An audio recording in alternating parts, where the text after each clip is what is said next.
Hello and welcome everybody to the Harbor Commission February 2026 regular meeting. Calling this meeting to order at 6:32 p.m. And let's start off with a roll call, please.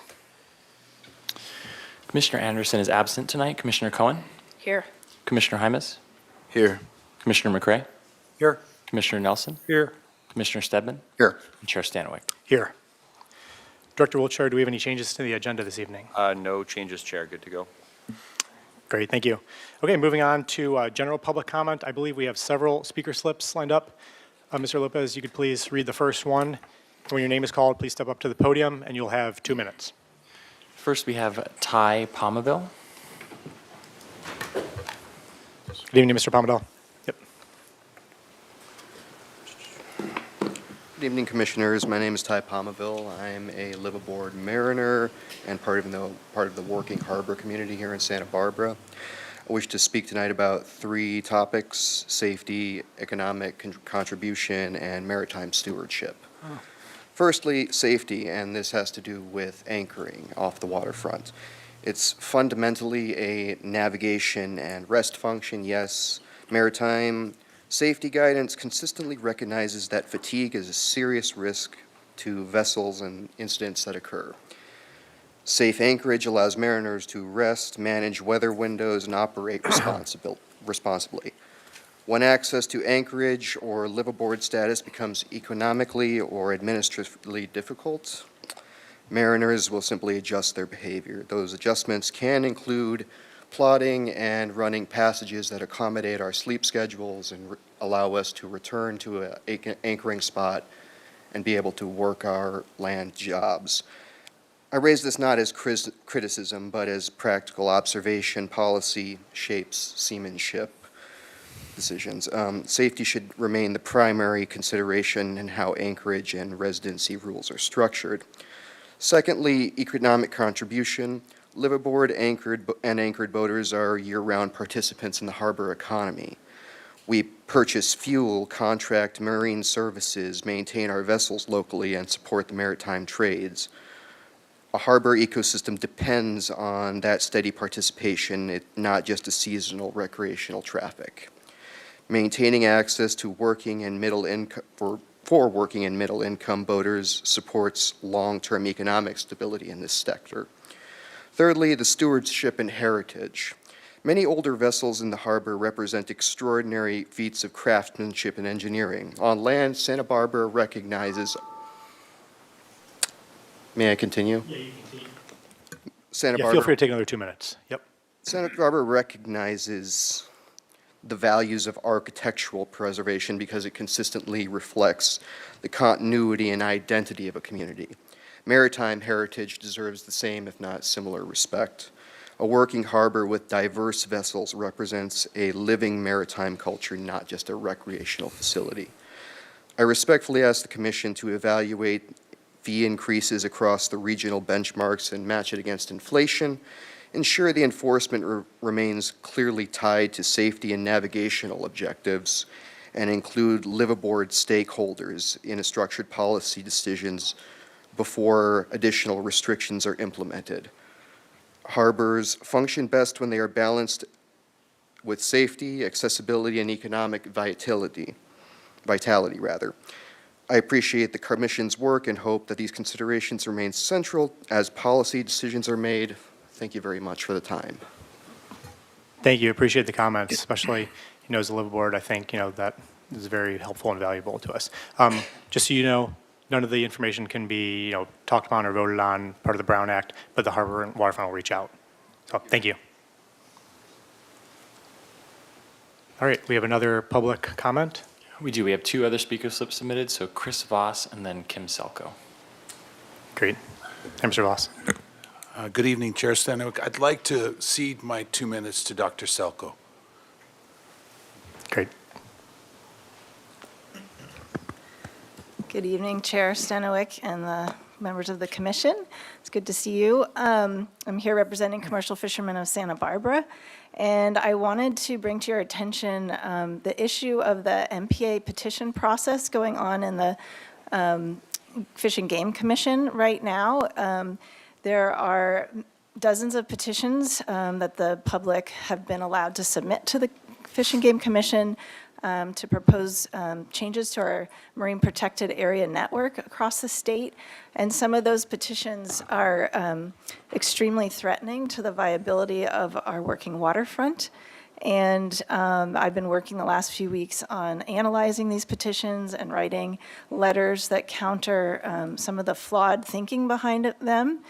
Some of the problems with them is that they don't really have a participatory collaborative process behind choosing these areas to close off, despite the fact that there are many scientific tools that would allow you to optimize their placement to minimize fisheries impact. And some of them also have really not been done collaboratively with stakeholder input. Some of them would really devastate access to the coastline for folks who are dependent on subsistence fishing. And in some cases, 80% of our urchin fishing fleet would be impacted by one of the petitions to close down large areas at Santa Rosa Island, on the Gaviota Coast, and other places. Another one concerns Carpinteria Reef. Closing that down really removes safe harbor, a safe place to fish when the weather's bad and the fishing boats can't go out to the islands. So I want to make myself available to you to help the commission decide if it wants to take a position on these. There are other petitions that are completely benign, and the ones that are really problematic are petition 33 and 29. And I hope that the commission might agendize talking about this issue at their next meeting. And I also want to point out that the Santa Barbara County Fish and Wildlife Commission has written a letter and submitted to the Fish and Game Commission opposing these petitions that I'm concerned about, as has the Santa Cruz Board of Supervisors. So there are a lot of municipalities that are feeling very threatened because of the economic devastation that would result from these petitions that are very well-meaning, but are not very scientifically based and aren't really addressing these issues in a way that are fishing friendly. There's a lot of great fishing management tools out there that could be used to achieve the same results that are sought in these petitions, and we are willing to work with the management agencies to do so, but this process is not that. So that's it. Thank you. Great, thank you for the comments, Dr. Selko. Did you have a question for the waterfront? Yes, I do. For the waterfront, regarding the public comment, why do we have a petition process? Is that because the governance model shifted for these MPAs? Do we, the city? No, the process that Dr. Selko was just talking about, these petitions regarding MPAs. I mean, wasn't there a governance body prior to this petition process? The NPAs are not governed by the city. I think Right. Dr. Selko is looking for a stance or a position from the Well, Harbor yeah, Commission. and that's exactly why I'm asking for that clarification. It's good timing, and I'll reach out to Dr. Selko, but the city right now is updating their legislative platform, which is where the city and city council stands on all of these sort of things. So I'd like to add this to the list with our internal staff and talk it over and see where city council stands on it, and see if it can be something that we can add to our city's legislative platform. Perfect, thanks. Great, thanks. Commissioner McCray, did you have a question for the waterfront?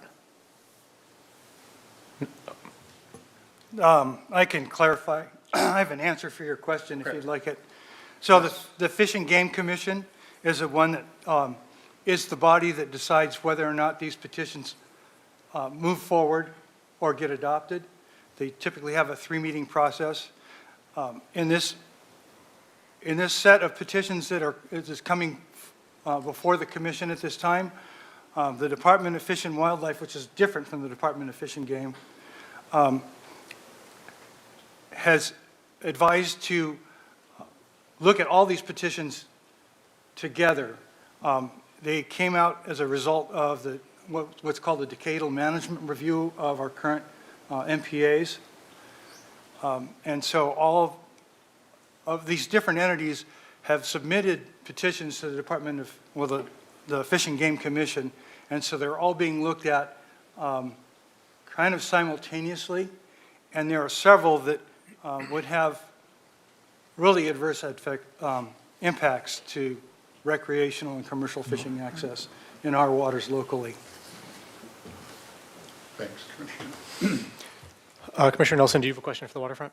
No, I just want to echo what's been said earlier, is that we had a commercial fishing work group meeting yesterday when Harry LaCornick, who is a long-established urchin diver, brought this up, that it could have an 80% impact on his business. So our thought is that we're doing all these things to try to promote the seafood industry and the success of commercial fishermen, and to not take a position one way or other on that would be, I think, misguided. So I'm delighted to hear, Mike, you suggesting that we go to the city council because one of the things we were going to encourage is submit sort of a draft. If Kim could put together a draft letter for the work group to take a look at, we can do that. But if you want to go directly to the council, that's obviously a superior direction to go. Yeah, the process is underway right now with council, so it's pretty good timing. Okay. And the other thing is boards and commissions, Harbor Commission, yourself, report to council. And so I don't exactly know the mechanics of if a board and commission has a different stance than city council. And so I need to figure that out, and I'll get back to you. Understood. Thanks. Great, thank you, everyone. We had 3 public speakers. Do we have any other public speakers in the queue right now, either online or speaker slips? Mr. Lopez? Chair Stanwyck, there are no hands raised in Zoom and no other speaker slips submitted. Great, thank you. All right, moving along to work group reports. Is there anybody that would like to comment on the work group? I believe Commissioner Hymas will report on budget. Awesome, thank you.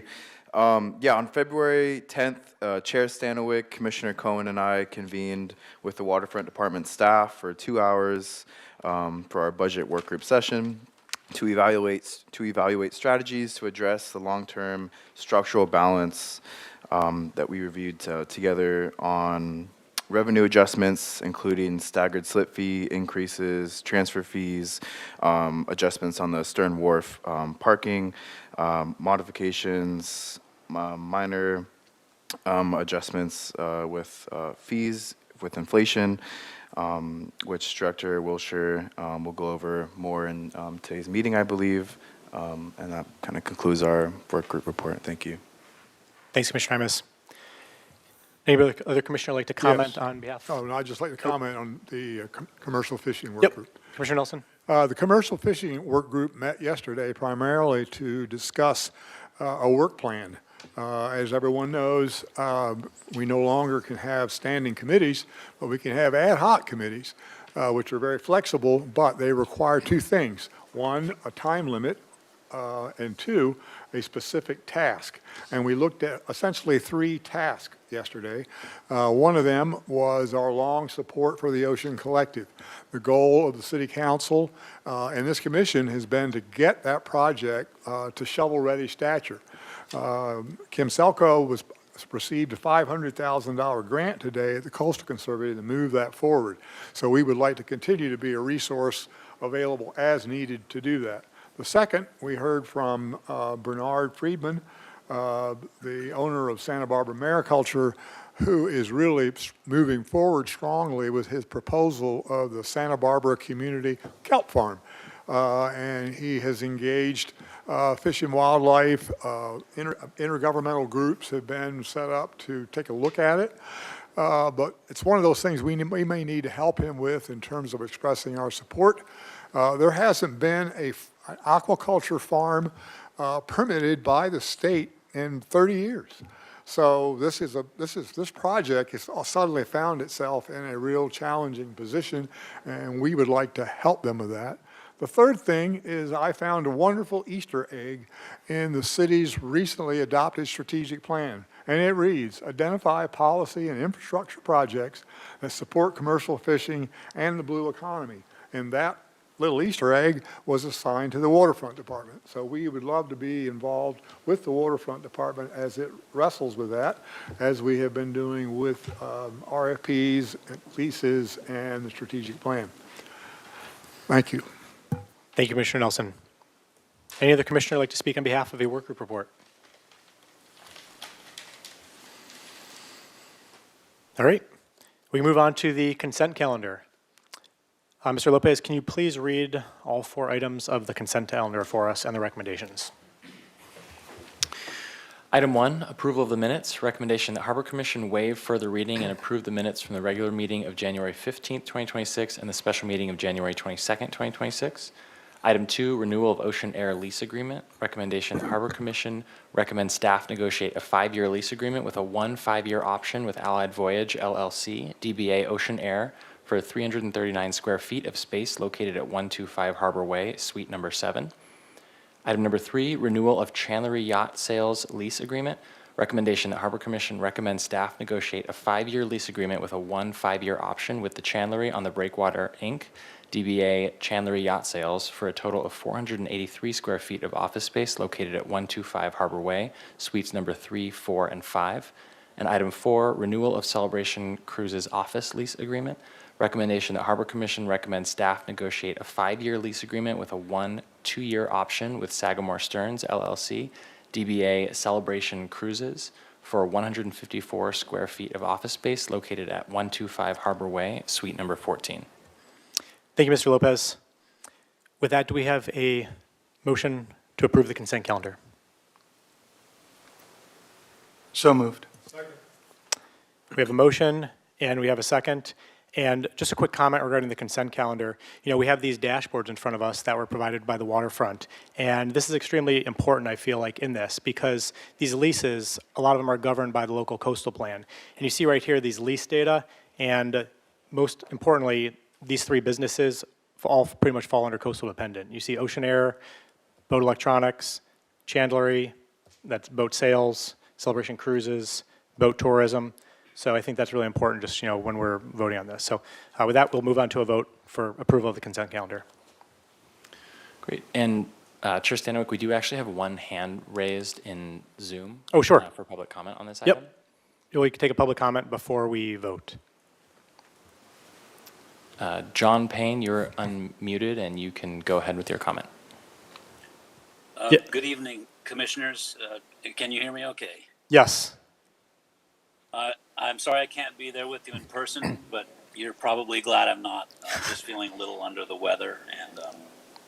And I did just want to raise a concern of shifting our business over to percentage rent, especially in the memorandum that says that this will be in line with Santa Barbara Harbor businesses that provide similar services, when in fact there's a tremendous amount of competition for similar services that that aren't subject to percentage rent. You know, my rent started out as $1,200 there; it's now up to $1,700. You know, we've had a really terrific success. But also we're facing incredible new pressures with tariffs and other aspects of the economy kind of seemingly going the other direction. So you know, I do look forward to this negotiation process. I suppose I'm quite disappointed that my lease actually lapsed, because I've invested a lot of time and energy into this company, and it's kind of disconcerting to be technically without a lease. And so, like I said, that said, I'm eager to get back on a lease, but I find that the premise that the majority of businesses that I am competing with face these similar type of pressures to be a false premise. And so, with that said, again, I look forward to getting this all figured out. Thank you. Thank you for the comments, Mr. Payne. Okay, do we have any other public comments online with that? There are no other hands raised or speaker slips submitted, Chair Stanwyck. Okay, thank you. We do have a question. Commissioner Cohen. Just my question is to staff. So our, for the consent calendar, we're asking you to negotiate. Does the final lease come back to us, or? Yes, it does. Okay. This is just to engage in negotiations with all of these leases. Okay, and this is like the second time that I think we've seen where like a lease has to lapse or be canceled in order for someone to renegotiate. And I did notice that that the city is trying to maybe change that policy. Is that the case? Or can you update me on how that works?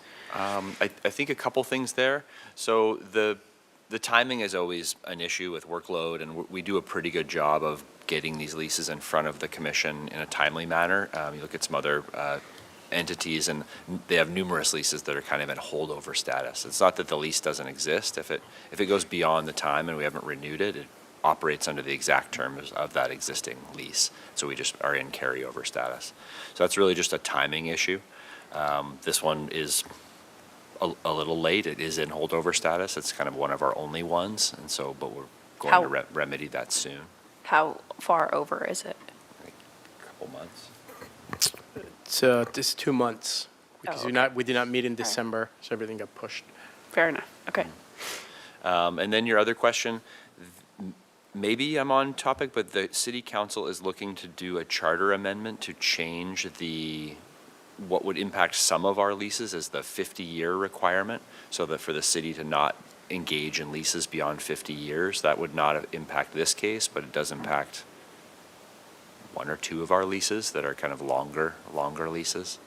I don't know if that was it. That is, I had noticed that that in the charter, Yeah. so is that from No, that wasn't pushed by the waterfront in any way. It was mainly to do with Paseo Nuevo and all the work that's going on fair down enough. there. Yeah, that makes sense. So it really had very little to do with waterfront, and I believe council approved to go to a vote in June, because any change to the charter requires a vote of the people, and so they're going to do that in June. But it would impact at least two leases. It would. In the waterfront. And so those would no longer have to be 50-year leases, or how would that work? It would just give us, Harbor Commission, City Council, the city, more choice and control. It essentially means that if there's if we're in a position where we've done business with a tenant for upwards of 50 years, that we can renew that lease if we like. As of now, the city charter prohibits us from renewing a lease beyond 50 years. Okay. Thank you. Any other questions from the commission regarding the approval of the consent calendar? All right, Mr. Lopez, we'll take a vote on approval of the consent calendar. This is a motion, excuse me, by Commissioner McCray, seconded by Commissioner Nelson, to approve the consent calendar. Commissioner Cohen, Yes. Commissioner Hymas, Yes. Commissioner McCray, Yes. Commissioner Nelson, Yes. Commissioner Stebbin, Yes. Chair Stanwyck, Yes. and Commissioner Anderson is absent. And that motion passes unanimously with Commissioner Anderson absent. Great, thank you. Okay, moving on to new business and item number 5, review tenant selection for lower level restaurant space located at 113 Harbor Way, previously occupied by Anchor Rose. And Mr. Lopez, can you please read the recommendation for the commission? Yes, this is the recommendation for item 5. Recommendation that Harbor Commission review the result of the request for proposal and recommend that City Council negotiate a lease with Corazon Sal de Mar for the 2,954 square foot restaurant space located at 113 Harbor Way, number 180, downstairs. Great, thank you. And also thank you to the RFP work group. I know you guys worked a lot with the waterfront on this. And just so the commission knows, this is an actionable item that requires a vote to move this forward. So with that, we'll turn it over to the waterfront. Thank you. Excellent. Thank you, Chair Stanwyck. Good evening, Chair Stanwyck, commissioners, members of the public. My name is Cesar Barrios. I am the Waterfront Business Manager. And today I will provide a review of the request for proposal for lease space located at 113 Harbor Way, formerly occupied by the Anchor Rose restaurant. For some background, after 4 years in business, the Anchor Rose Restaurant and Lounge primarily closed its doors on December 31st of 2025. In light of the closure, a request for proposal, also known as RFP, was issued back in December for the upstairs and downstairs properties. two separate lease opportunities. So there's, even though it was one business, they had the upstairs as well as the downstairs space as separate leases. With that, we received a total of 3 proposals, 1 proposal for the upstairs and 2 for the downstairs. So following the review by the RFP work group and staff, it was determined that the 2 proposals for the downstairs be further reviewed and evaluated by a panel of subject matter experts, and to select the proposal to be recommended to the Harbor Commission to subsequently go to City Council for a lease negotiation. On the other hand, since we only received 1 proposal for the upstairs, both staff and the RFP work group determined that it would be better to reopen that process, which we did. And currently, the RFP opened in January 22nd, and it's open through February the 27th, which is a closing date. So since then, we received quite a few business owners interested in that space. Originally, we received a lot of attention because it made it into the news, and there was a lot of chatter on that space. But since then, things have calmed down. We have not received any proposals as of today, besides the original one that had the proposal back in January 7th. For additional background, this is the timeline for the downstairs request for proposal process. So the RFP was issued on December 12th of 2025 with a due date of January 7th. The RFP was marketed on the city's Waterfront website, Craigslist, and LoopNet, which is a real estate website. And then we also emailed all individuals on the interested parties list. These are folks that had reached out to the Waterfront and had shown interest in this property or any other properties that would come up to the market. And we also listed the RFP as a flyer at the Marina Gates and also outside of the 113 building. So as mentioned, there were 2 proposals. And one of them is Corazon del Mar. And the second one was Kaiju, Japanese cuisine and seafood. Then, after receiving these proposals, on January 20th of this year, the RFP work group met with staff to review the proposals and to determine the next steps in the selection process. From there, a panel of 7 subject matter experts was selected to review the 2 downstairs proposals, which included 3 members of the Harbor Commission's RFP work group, 3 members of the Waterfront Department, and 1 of the business manager for the Parks and Recreation Department who oversees properties for that department. Then these 2 proposals were evaluated and scored accordingly, with Corazon del Mar scoring the highest and receiving more votes than the second proposal by Kaiju Japanese Cuisine. In addition, the leading proposal was also reviewed by the Waterfront director, who recommended it be moved to today's meeting for a recommendation to begin a lease negotiation with the City Council. Now I will provide a brief overview of the selected proposal and the key points and criteria used to make the selection, including their business plan, management, applicant information, and financial information. For their business plan, they presented the Corazon del Mar concept. It's an elevated Mexican restaurant, seafood concept featuring ceviches, sustainable local fish, which is something that was mentioned in the RFP, coastal flavors, craft drinks, in a casual and welcoming harborfront setting as it described in their proposal. The operators are well known in the community, in the business community. Will be Chef Ramon Velasquez. He has a restaurant portfolio with Michelin recognition. Owner of the Corazon Cocina restaurants, you've probably been to in town, and in other cities, neighboring cities. And also Mr. Dudley Michael, who has a 3-restaurant portfolio with over 15 years of experience in Santa Barbara hospitality. The initial projected investment in this space will be about $750,000, which will include remodel of the overall structure, interior, bar build, furniture, fixtures, equipment, and their operating capital. In regards to their financials, they project $3.5 million annual in revenue, providing significant percentage rent to the city beyond the base rent that's required. And it's worth noting that the other Corazon Casino restaurants in town generate upwards to $5 million at each location. So they're quite a successful concept, and we felt it was fitting for the location.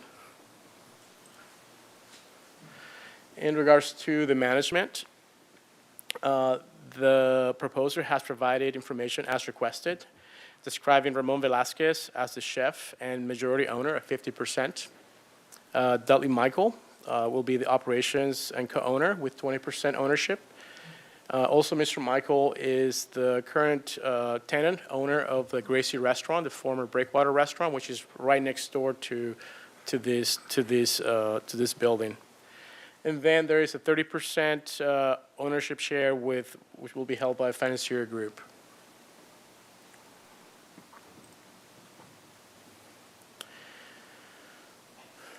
In regards to their financial information, detailed credit references will be provided upon acceptance of the proposal. This is something that we generally get through this process to ensure that the proposers have the financial backing and history to conduct business. It's worth noting that the proposer is not currently involved in any litigation with the city or any other parties. And they have provided financial validity of their ability to fulfill the obligations of entering a commercial lease with the city of Santa Barbara.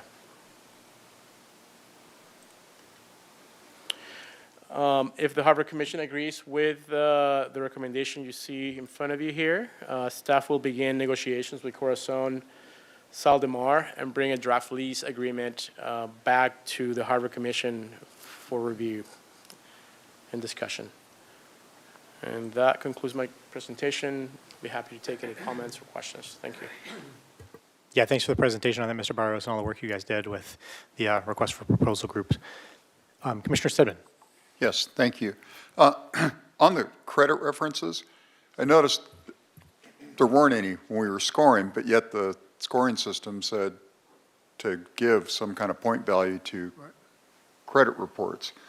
So I'm a little confused by that entire line item. Yes, just to clarify, that it was part of the RFP. It wasn't provided and did not get points. I believe neither of the proposals provided that information. However, they contacted the department and said they would provide that information upon request. A lot of that information is considered private on their end and also is not public record. So once we were able to identify the validity of what they presented, the next step for us is to ensure and get tangible credit reports and financial statements and such, like we do with other leases whenever we engage in negotiations. Got it. And what would $3.5 million in annual revenue yield for the waterfront budget? That'll be about $30,000, $300,000. Got it. Okay, 10%. Yeah. Thanks. Commissioner McRae. Yes, I just have just a little confused here. This recommendation is that we recommend that city council negotiate the lease, but it sounds like in your presentation that this would go in the more usual fashion where harbor staff would negotiate the lease and then present it to us, and then we would forward our recommendation to city council. Could you make that clear? That is correct. In a formal setting, the negotiation is with the city council, and then as a staff, work on behalf of the city council to negotiate that lease and bring it back to them to approve. Yeah. Thank you. Just to clarify, all of our leases are under the direction of city council, and they're a lease with city council, so it's more of just a verbiage. But the process would be that we would go approach Corazon, if Harbor Commission approves, iron out terms, bring it back to Harbor Commission, and then ultimately, city council will have the final say at negotiating that lease and approving it. Thanks. Commissioner Cohen. Thank you, and thanks for the work all of the work group did to get us to this point. Just a couple questions and just want to understand. On the 7 members, it sounds like most of those members are staff and 3 of them were from, so there's 4 staff members, is that right? And then there are 3 commissioners that are working to put this together. Was there any conversation about bringing in, I mean, I know we've mentioned it before, someone who is outside of the city, who is maybe a restaurant expert or who could, really tell us what would be successful in that space? Was that like ever considered or part of the thought process? That's something we can certainly do. We haven't historically done it. We always start kind of stepwise with the resources we have with Harbor Commission, our internal staff, and with only 2 applicants, I feel confident with the current proposer and this as an option, and so I was happy with it, and it was nice to see that all 7 on the committee were happy with it as well. So. Okay. I just think that sometimes there's things that we can't see that a restaurant expert could see. Like, I don't know if like the makeup, there's a lot of, if there's a specific need for a type of restaurant or a cuisine that's like on the rise, those types of things. But also I feel like the optics of having only people that are really invested and tied to the city, it's nice to have someone who is totally independent, an independent voice that's looking over everything and giving an independent, view of what we're seeing. So as someone who's been in that situation, it's just always nice to know if there's a voice that is, like I say, an independent voice. And then I just was also wondering, is there any concern with Mr. Dudley already having a restaurant in the harbor that is, a conflict of interest for someone to be having 2 restaurant spaces within such a small area of the harbor? And was that ever a consideration when you were looking at the 2 different options to go with? Yeah, all our eggs in one basket is never always the best thing in my mind. Nope. In this case, both owners have existing restaurant, or both submittals had existing restaurants. The other submittal was 100% owner, I believe. And so the fact that this is diversified amongst a kind of qualified and tested restaurant group brings some ease. We have other tenants who have multiple spaces within the harbor. And so it's really kind of we weighed it all when we looked at it. But the answer is yes, we definitely consider that. Okay. In this particular case, we were more insulated with a diverse restaurant ownership group than we would with the other selection. Fair enough. Thank you. Commissioner Nelson? Yeah, Caesar, I'm really happy with the outcome of our process. I think we have 2 great operators. It's sort of a good circumstance. One of the things, though, I'm a bit concerned about is we only had 3 applicants. Have you given any thought to that, or is there any concern about why we only got 3 and how we might try to get more robust competition? I think overall it's just the market right now the restaurant market is very tough. This is coming from folks that were interested at the beginning. We've had people, operators that were interested for years in the space, and at the very last minute decided not to submit a proposal. So the space for restaurants right now is very tough, and we felt that at least when we got the 2 proposals, they were very strong, as the scoring shows. So we felt comfortable moving forward with those. But that's what we're dealing with right now with the upstairs. The process has been open for 3 weeks, and we haven't received any proposals as of yet. Yeah, I mean, I was surprised that KJO didn't submit for the upstairs because they had, I thought, a fairly compelling proposal with some great market research. But it must be going upstairs is problematic. Absolutely, and as Commissioner Cohen mentioned, we have spoken to restaurant operators outside of this, just 2 individuals that submitted a proposal. And it is tough to have a business upstairs when you have already a business right down below and another one on the way up there. So it's a tough space to fill. And we haven't done this since 1995, actually, when that building came to the city from the Navy. Oh, that's interesting. Thank you. Thank you. Commissioner Hymas. Thank you. Yeah, I have a couple questions. I'm just curious on what's the process like for applicants? Like, what's the outreach process for, reaching out to new restaurants? It all depends on the type of RFP that or the type of business we're trying to promote. In this case, at the beginning, prior to getting the two proposals, we had a lot of interest for very strong competitors and operators, which all that changed towards the end when folks got to take a closer look at the space, the kitchen space, location, and such. So as far as the process, it all depends.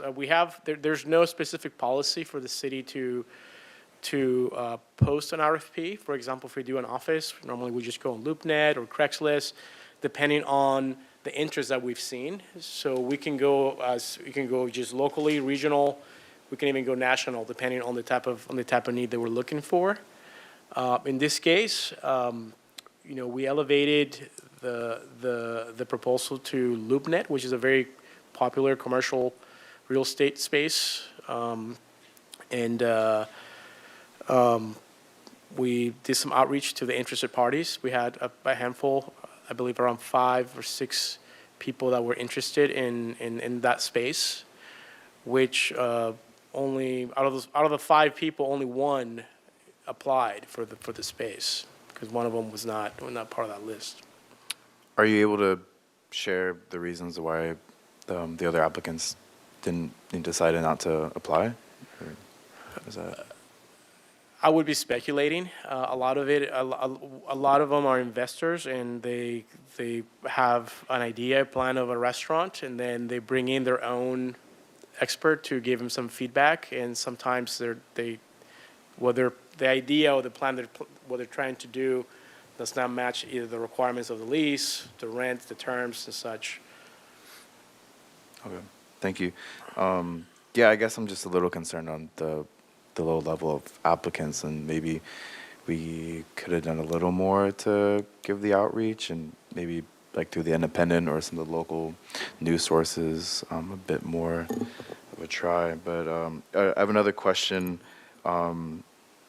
Are we able to review, is the Harbor Commission able to review the other applicant, the Japanese restaurant?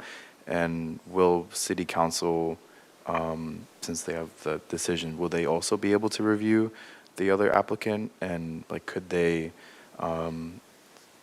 we suggest the Corazon applicant, but they end up going for the Japanese restaurant. I'm just concerned on that process. Council will weigh heavily on staff and Harbor Commission's recommendation. So a lot of work went into making that decision. So it would have to be something very, very compelling for City Council to reverse that. I think they have a lot on their plate, and they rely on Harbor Commission and staff to put forth our best recommendation, which is what we're doing in this case. But in theory, they have ultimate decision over our leases. So they could deny our recommendation. They could go against Harbor Commission's recommendation and come up with something on their own. But my guess is it would be highly unlikely. And are we able to review the other applicant, or? Is that, Yes. Yeah, absolutely. thank you. Commissioner Stedman? Yes, thank you.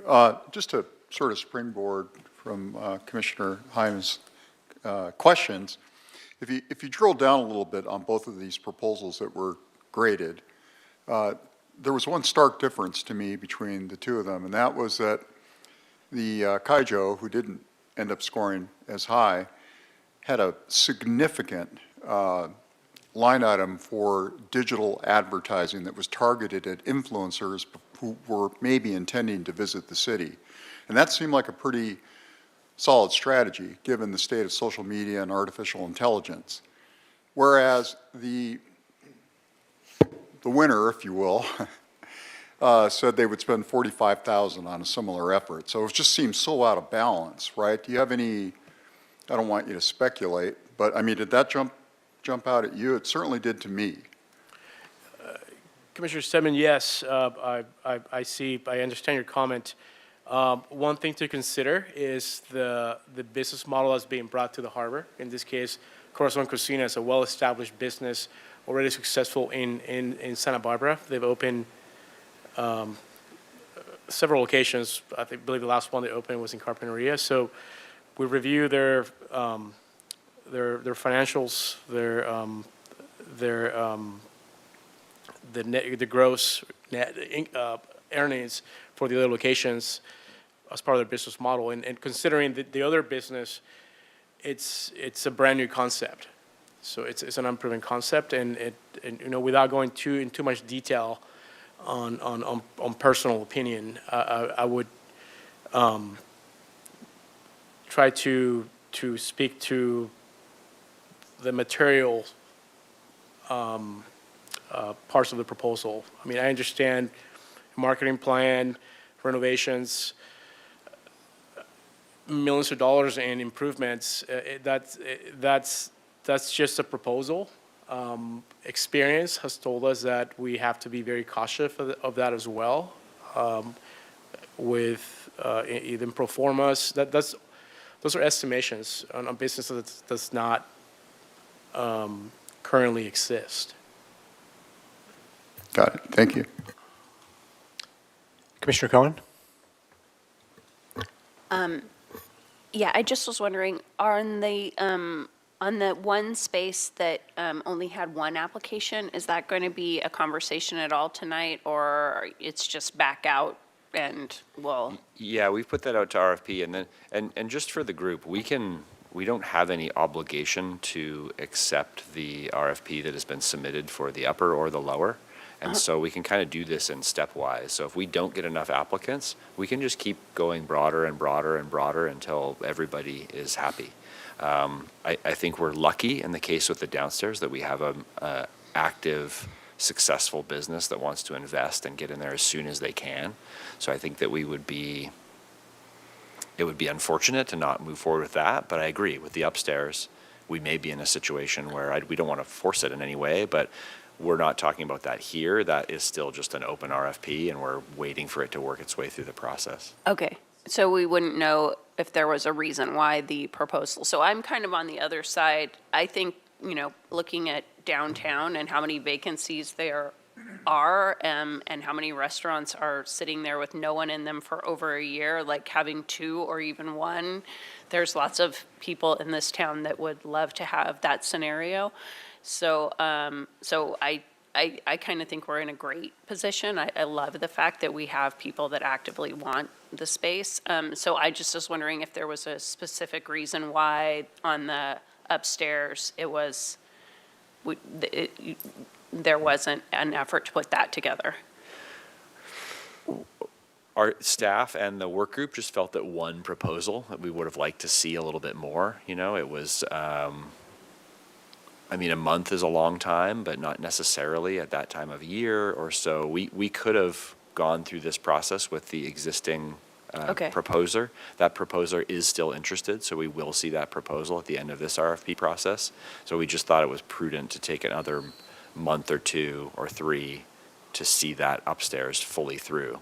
This is a long-term decision, so we wanted to make sure that there was enough access to it, so. Totally makes sense. I just, it sounds like maybe there won't be another one, and so, yeah, if it is, unless there's like a strong reason not to, if you have someone that wants the space, Yep. I would say like, you're one of those few landlords that has someone who Yeah, wants to no, rent your there's space right now. 100% chance that when we finish this RFP process, that we'll bring the proposal, or however many proposals there are, back to the Harbor Commission and the work group, so we'll air that out for sure.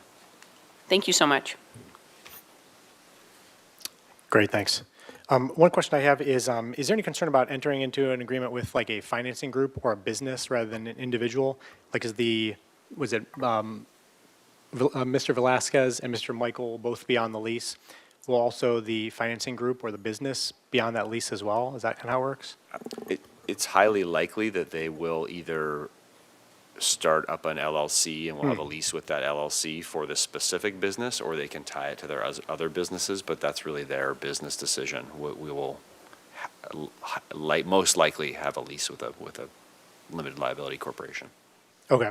And also too, with that being said, if the LLC is technically sold to somebody else, the lease isn't changing because you're still with the LLC, but technically the people running the LLC has changed. Is there any issues with that, or does that come back to the commission for reevaluation when the ownership of the LLC changes that we're in business with? Chair Stanowicz, yes, that would be a lease assignment. So if that were Okay. to happen, so when there's more than a 20% interest change within either LLC or a corporation, the lease requires to bring it back to the Harbor Commission and Council to do an assignment. Basically, we amend the lease to adjust that change. And that's, you've seen various times here when we come Yep. back and do assignments. Okay, great, thank you. I think we have one other question. Commissioner Nelson? I'd like to echo the chair's recommendation on making certain that the financier or group is part of the lease agreement, because part of my decision to recommend was based on the strength of that individual, and because they are involved in a number of very successful restaurants in town, and to me, that's really important to have them, on the dotted line, so to speak. So I hope you can do that. Great, thank you. Commissioner Cohen? Do you need a motion? We do need a motion, yes. So that is part of the recommendation to move forward, yes. So I'll make a motion to suggest the waterfront start, I don't know, the leasing process with the recommended applicant.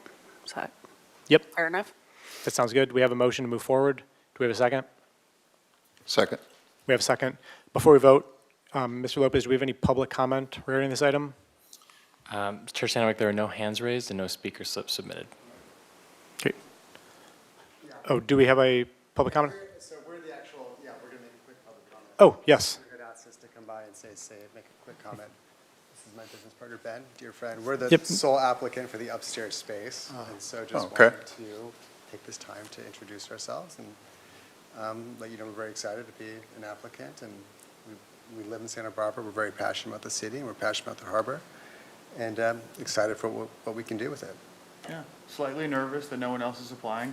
But no, we are excited. I'm a new resident to the city. I look forward to contributing things that add value. I grew up working in waterfront restaurants, and I think it's a beautiful space, so we're excited about what we can do. That's great. Awesome, well, thanks for that. Thank you. Appreciate it. Yeah, I know I visited the one at Public Market, and it's great. So looking forward to having it at the harbor.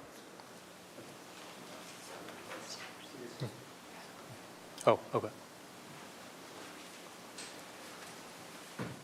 Any other questions regarding this before we move forward with a vote?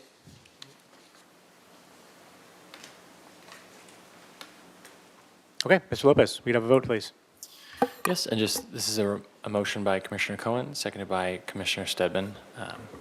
Commissioner Cohen. Aye. Commissioner Hymas.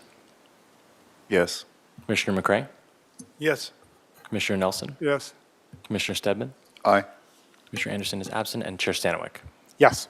And that motion passes unanimously with Commissioner Anderson absent. Great, thank you. All right, we can move forward to new business. Item number 6, the review of the proposed waterfront capital projects for fiscal year 2027. Mr. Lopez, can you please read the recommendation for us?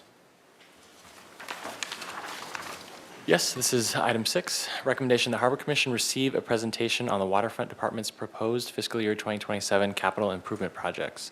Discuss and recommend staff include the list of capital improvement projects as a part of the fiscal year 2027 budget submittal to council. All right, thank you. We turn that over to Mr. Adair on the waterfront. Thank you.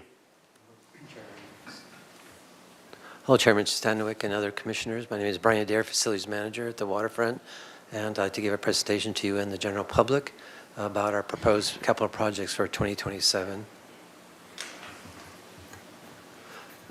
Waterfront is proposing a $2.1 million capital budget for 2027, which is in line with our historical spending. Represents roughly 10% of our revenue for reinvestment, funded by waterfront capital reserves, sufficient reserves to fund the proposed projects we're about to see.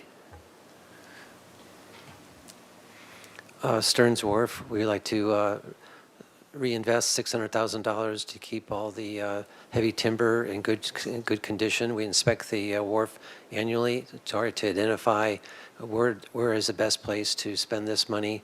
And we completed a scope of work, and we will go out to bid for this work. We'd like to, our main water line for the Stearns Wharf is very, very old and doesn't look very nice. It's very rusty, but holding in there, we should be getting several more years of useful life out of it.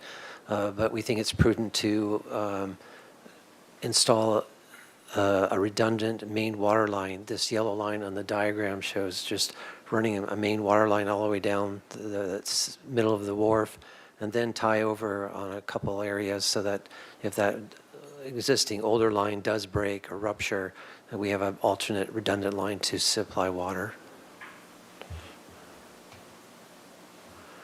Fisherman's Landing, this is a new idea, concept by Mike Wiltshire.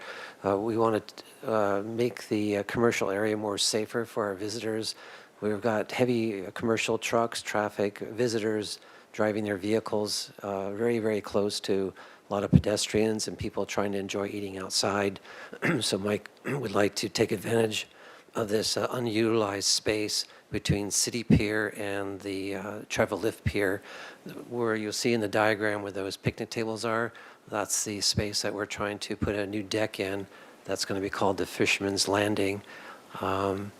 We've reviewed this with the commercial fishermen of Santa Barbara. The hoist number 1, which is adjacent to this proposed area, will be impacted, so we're going to slide that further to the east so that that hoist will still be functionable. Boats may have to back in to get to that hoist, but we're getting feedback that this is a good plan and it's a good thing for everybody, and we'll work together. This project will also, the red square in the diagram is what the Fisherman's Overlook is being proposed. The red triangle area, we'll include that in the design, but if there's funds left over, we'll try to construct it. But we want to design both of these at the same time. So this yellow box is going to be called the Harbor Overlook, and it will help us address the congestion that's in front of this building with Brophy Brothers, Sushi Go-Go. Inside this yellow box will be some sitting areas so that we get some of those chairs and tables out of that really congested traffic area at the foot of the city pier. We'd like to reserve $200,000 for miscellaneous marina repairs around the harbor. This will include refurbishing hoist number 2, improving, replacing building exteriors, doing painting, air conditioning, flooring, and plumbing. These are things that we want to keep on top of and in good standing. We'd also like to make a commitment to upgrade our public restrooms. And the next one that we're focusing on is at the foot of the Stearns Wharf. There's a public restroom And we like to do a remodel and an ADA improvement inside that building and in the entryway, but no exterior changes, just mostly interior improvements. Harbor Patrol vessel repower and rehab. Harbor Patrol Boat 1 needs a new drive engine, so we like to replace that. And then Harbor Patrol Boat number 2 is a fiberglass hull, and we spent a lot of money to completely refurbish that boat, but now every so often, every couple of years, we've got to put a new gel coat on it, fix things that were scratched and dinged. We don't want the water to infiltrate the hull, so we want to patch that up and get it in good standing. We also like to pay attention to our asphalt parking lots. They generate a lot of revenue for us, and they're very expensive to maintain, so we want to, every year, allocate money to keep them in good standing as well. In this diagram, you'll see the green areas. Those are entryways into Ledbetter parking lot as well as Harbor Way entryway. We're going to focus on reconditioning, refurbishing those areas. They're heavy traffic and they need some attention. We also like to make sure our infrastructure is in good standing. The yellow dots on the left are 2 transformers that feed the marinas 2, 3, and 4. And the yellow dot on the top right is a electric meter cabinet that's rusting, and that supplies that end of the harbor. And we think we'd like to invest having that replaced as well.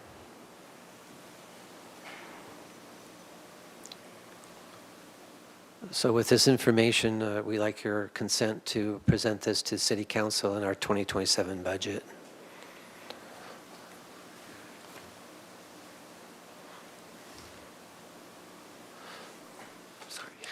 Great, thank you, Mr. Adair. Any questions from the commission? Commissioner Cohen? Yeah, can you go back to the Fisherman's Landing one?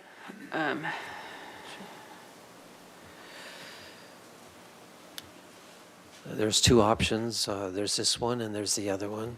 What would you prefer? This one where, have we talked, I mean, is the fishing community, it just seems like that's a pretty drastic change from what is there right now to eliminate all the water access in that little corridor. I just would be surprised if there wasn't a... Yeah, we met at length with Mr. Voss, Ava, a number of commercial fishermen, some of the bigger boats. A lot of that water space is fairly unusable. If you go look at it, it's sort of rocky and pretty shallow in there. So there is kind of a sweet spot where we could gain more space without impeding on commercial fishing. Again, this is a proposal, so we have done a fair amount of outreach on it and met with a number of people there. And overall, there's pretty broad support for it, for some flexible, usable space there. So. Would that require going to the Coastal Commission? Probably. Okay. And then my only other thought is that from like a business perspective, because we're struggling in the harbor right now with getting people into the restaurants that, are right now are 3 vacant spaces. And so by putting more seating outside, you might be competing indirectly with getting people to go inside to those restaurants. So it's, maybe not, but you might want to talk about it with some of the restaurant owners too, to make sure that they understand that this might be something that's happening. Yeah, I think a lot of people do want to be outside, and we don't have that much outside space for gathering and sitting, and so I think it's at a deficit. I think overall it would be an ad, and so if you could sit out there while you're waiting for your sushi or for brofis or the tenants that are right there, the fish market, there's not really anywhere to purchase anything and actually eat on the alley, really limited seating, and so kind of providing options for that. It showed tables there, but the intent is really just to kind of make it flat and flexible. You could kind of expand the fish market or the Saturday fish market. You could use it for commercial fishing needs. You could use it as a vending space, event space, and so just kind of bringing more offerings to boost that economic activity down there and give those more people a place to go. I'd also like to add, it's going to add some seating area, but it's also going to reallocate some of that are too close to the vehicle traffic, too close to the pedestrian walkways. So this is a safety effort mostly, and to maximize efficiency of our waterfront that's underutilized, but it's to improve safety. Okay. Thank you, Commissioner Cohen. Commissioner McCray.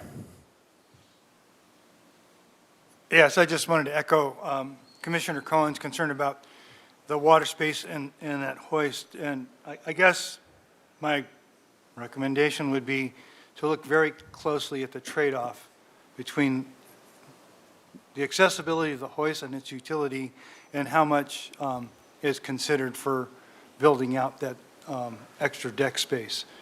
That trade-off and making a good choice there will be important, I think. And then I had a question with respect to the redundant water main down Stearns Wharf that's proposed. And I was wondering if that redundancy was meant to be full-scale so that 100% of the typical utility of the main line would be replicated in that new line should that old main line fail. Good question, and we haven't designed it yet, but that was my intention, that it would completely replace the old line. But as we go through the design process and good thinking, it might be good to have one line dedicated to fire hydrants and one line to domestic use. So we're still trying to figure out what is the best, and then once the cost estimate comes in, it might answer some of those questions. But yes, we hope this will replace the old line. That's my intention, with full capacity. Thank you. That sounds great.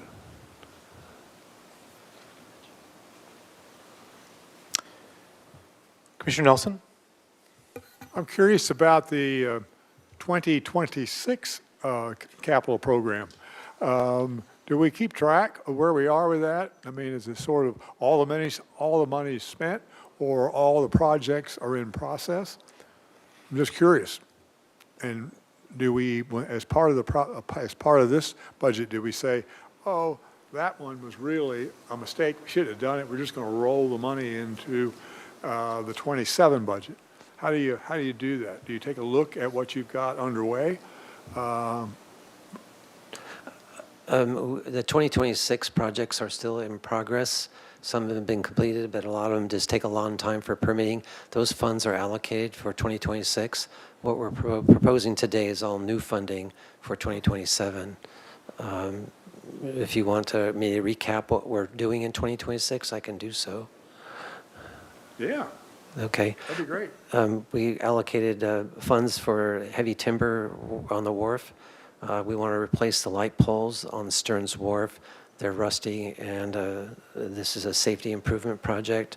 Harbor Patrol is working on a mooring expansion program, converting the seasonal anchorage into a visitor mooring space area that would be managed by the waterfront. We also invested $250,000 in miscellaneous marina improvement projects. We replaced a roof, asphalt improvements, restroom upgrades, improvements, repairs. Money set aside for some spot dredging and repowering. We're going to replace a fire pump motor in boat number 1. That's great. It's a good answer. I couldn't believe you would respond to it. Thank you. You're welcome. Any other questions from the commission? Mr. Lopez, do we have any public comment on this item? Chair Stanwyck, there are no hands raised or speaker slips submitted. Great, thank you. All right. With that, we will entertain a motion to move this forward.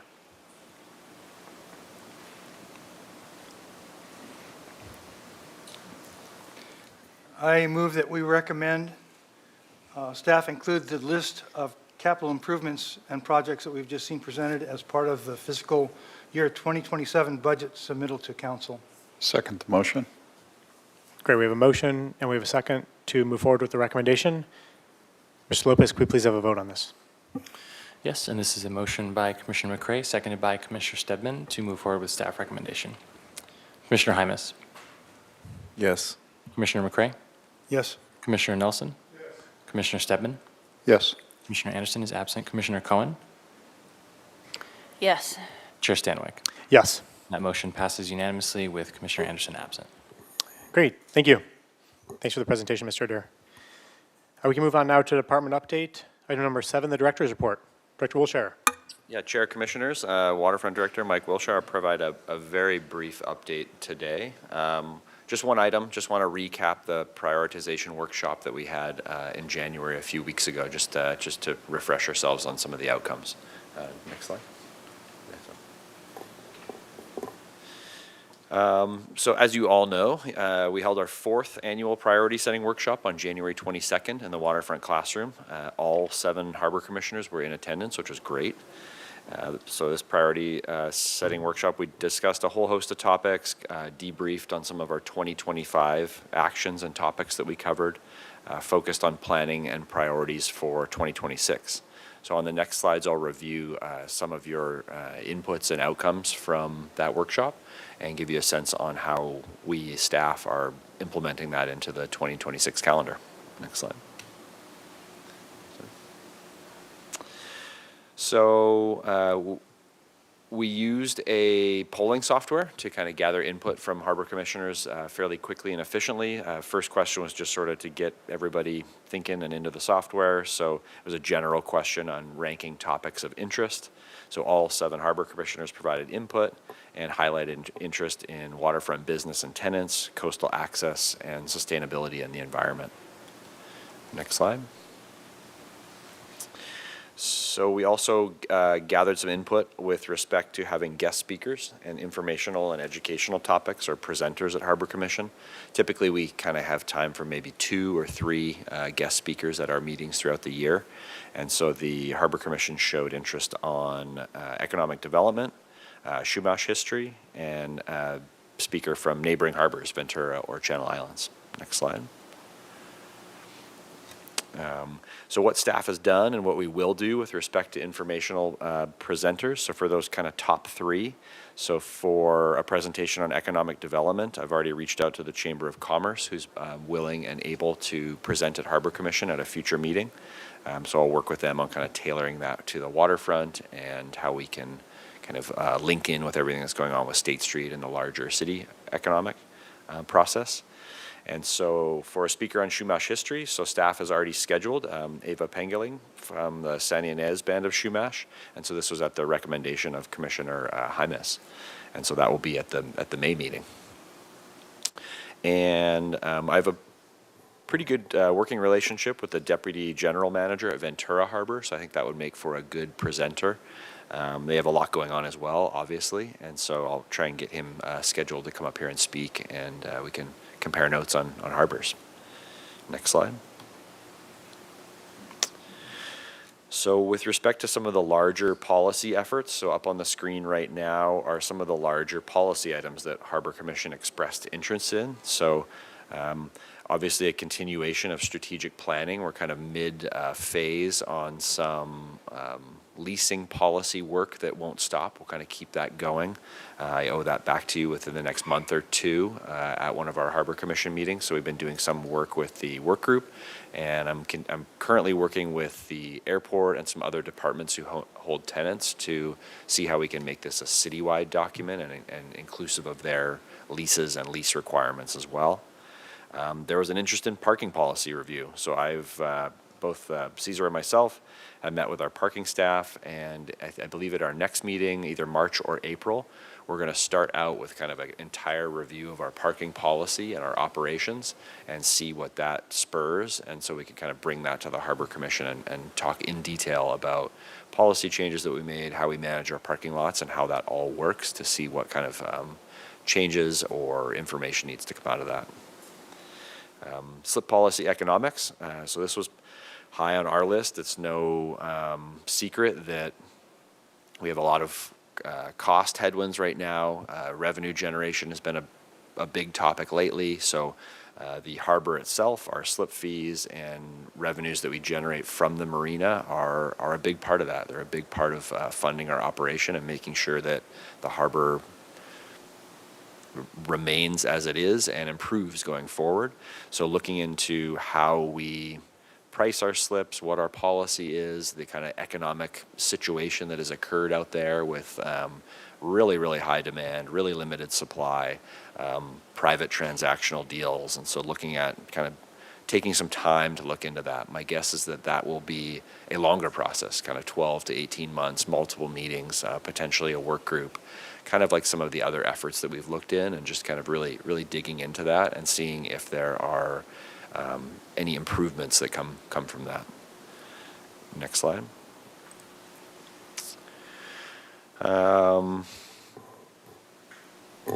I think I just kind of spoke to this, but yeah, another good thing that we could do with respect to slip-up economics is getting some third-party input on it. So a third-party economic analysis of what's happening out there, how we kind of have created a situation where there is these private-to-private transactions and huge demand and limited supply for slips.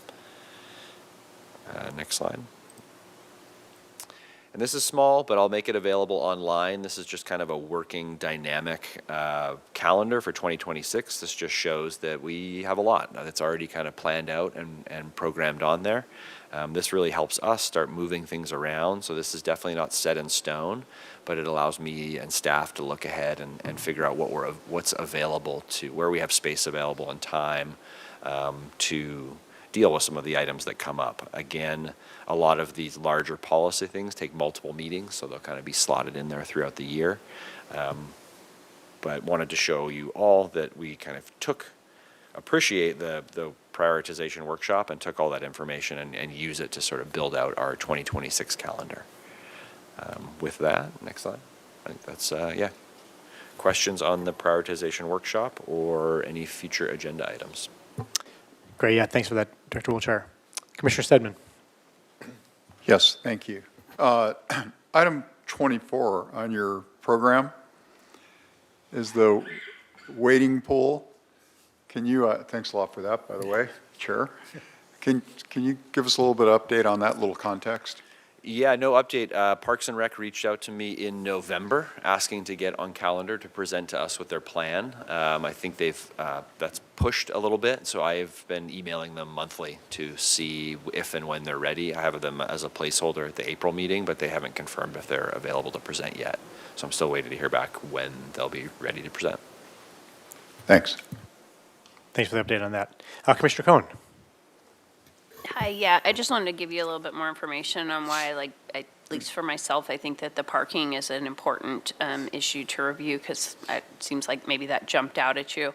I think that it would be good for us to understand exactly where we have free parking spaces that are accessible. I know there's 170 in the harbor area that offers some sort of free period, and so I think that there's a lot of community members that want to make sure that that some sort of free option is available to go to the beach. So that was one of the things that I was thinking. Also, I know that there's conversation about what spaces are going to be removed because of the new bike path that's going in, and I think that it would be good for us to understand that, because I think when it happens, it's going to be a little jarring. So I think that that is something that we as a commission, it would be good for all of us to understand and know what spaces are actually going to disappear as they put in this bike path. And then, what was the other thing?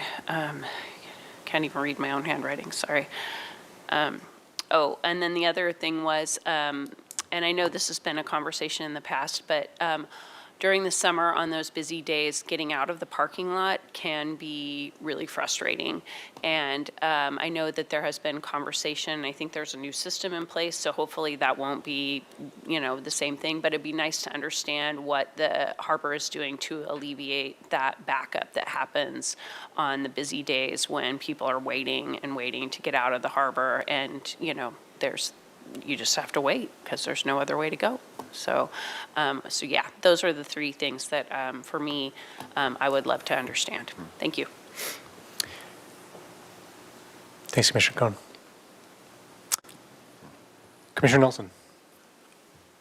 I'm curious, since the city council just provided you with, my gosh, a big list of priorities, their priorities, in their strategic plan.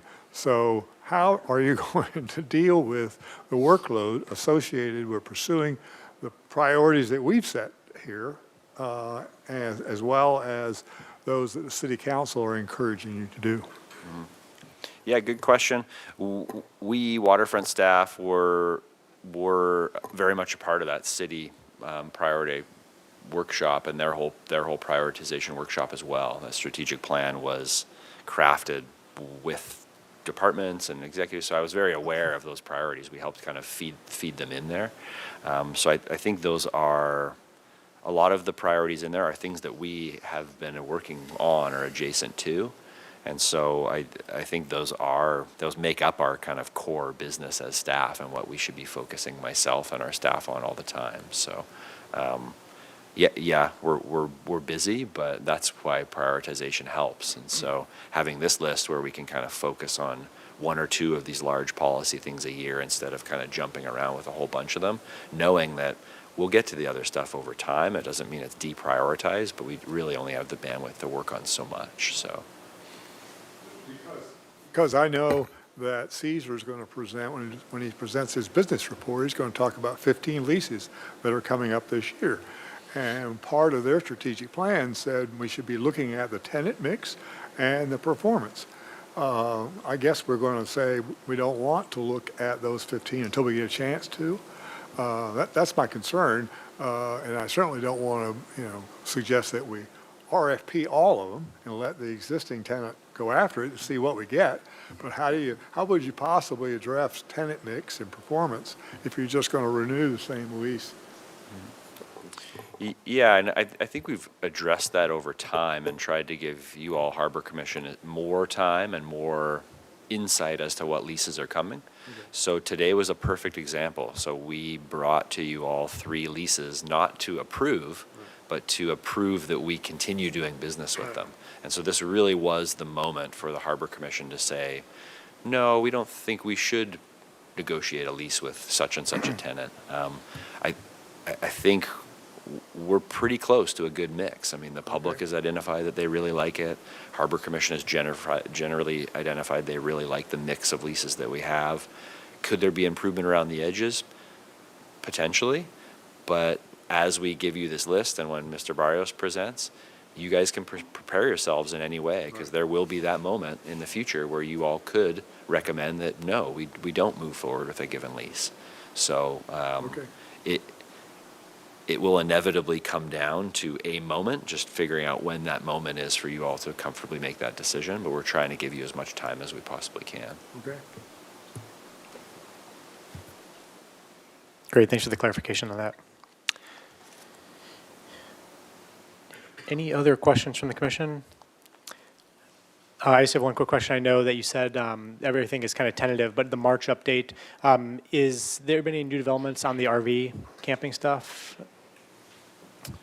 Not at the moment. We've met with city planning to try and look at the permitting landscape, and as expected, it's potentially very, very difficult. So we're kind of working through that, but we're going to provide an update on just from the business plan point of view, a layout, a general spacing, like kind of some ideas that we had at I believe it's at the next meeting. Great, thanks. All right, I believe that's it for the director's report. We can move on to item number 8, the department update of the business services report.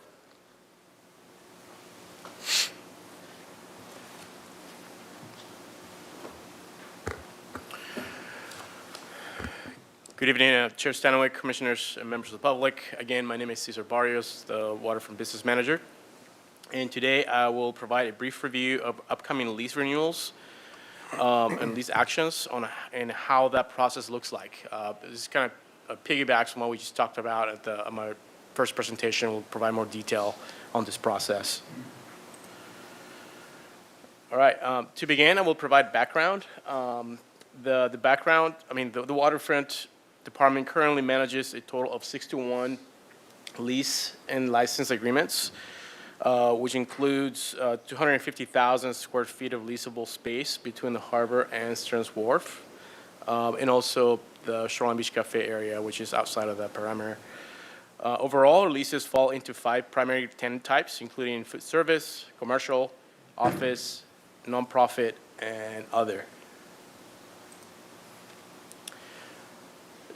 Then during calendar year 26, the Waterfront Department is scheduled to negotiate 14 new leases, 7 in the harbor and 7 in Stearns Wharf.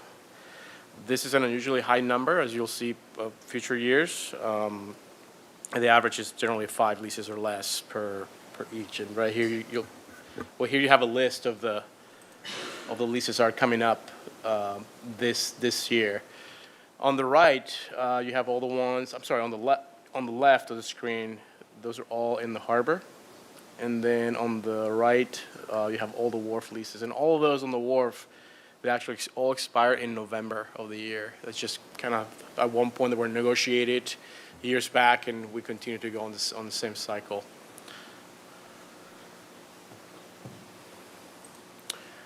Then, for perspective, you have 2027 and 2028. Only a handful in each. 5 in 27, 3 in 28, and none in 2029, unless there's a new amendment or such.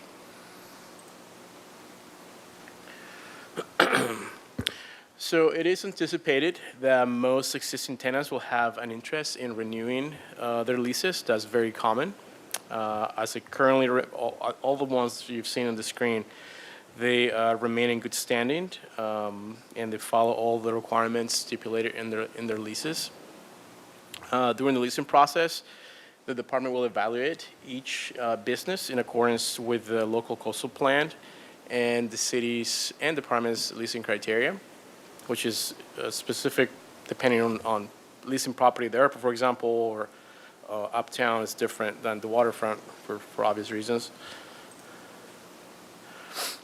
So business turnover is rare, as we've discussed. The waterfront has maintained lease occupancy rates of 100% over the last 2 decades, with the exception, we're experiencing right now, the Anchor Row space from earlier this year, which is very, very unusual. And this has not happened in over 20 years. In this rare occurrence, the waterfront business may decide to close its doors or not meet the requirements for a lease renewal, where the city would actually take the lease back. In that instance, the department conducts a public request for proposal, RFP, to select new businesses. That's exactly what we're doing with the Anchor Rose space. So the RFP process follows the standard city protocols. It includes description of the lease space, submittal requirements, description of how the proposal will be reviewed, and includes sample lease to provide perspective to the tenants on what to expect as they go into business with the city.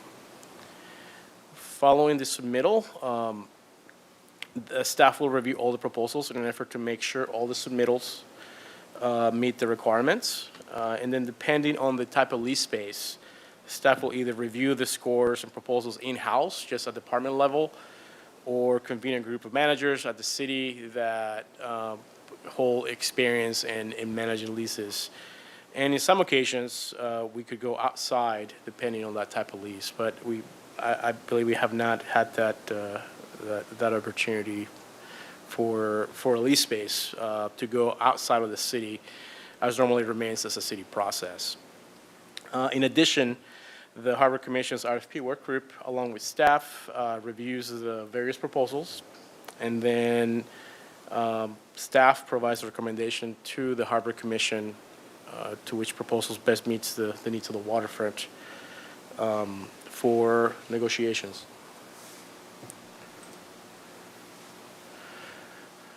So then, once the Harbor Commission approves and allows the department to go with a specific entity at a future meeting, like we're doing in this situation, staff will return to the Harbor Commission with a proposed lease agreement to be considered.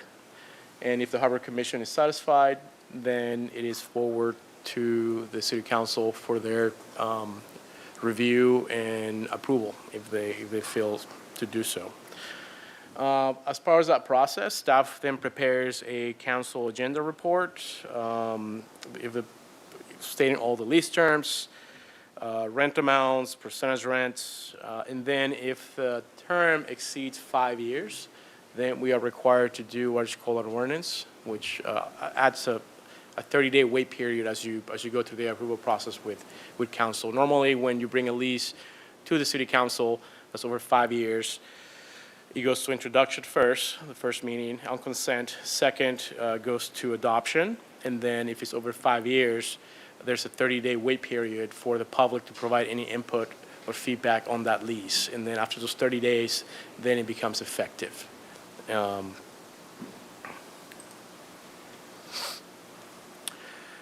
With that, I would like to conclude by saying that all the waterfront department leases are pursued and negotiated in compliance with the harbor leasing policies, and as well as the harbor policies outlined in the local coastal plan and the city's leasing criteria.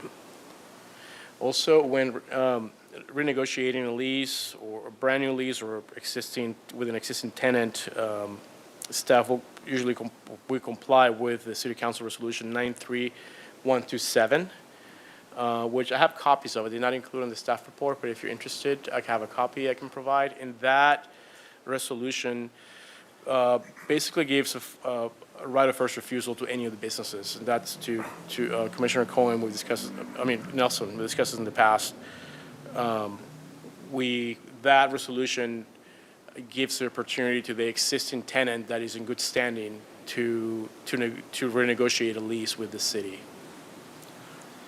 And then this process ensures the harbor remains a working harbor.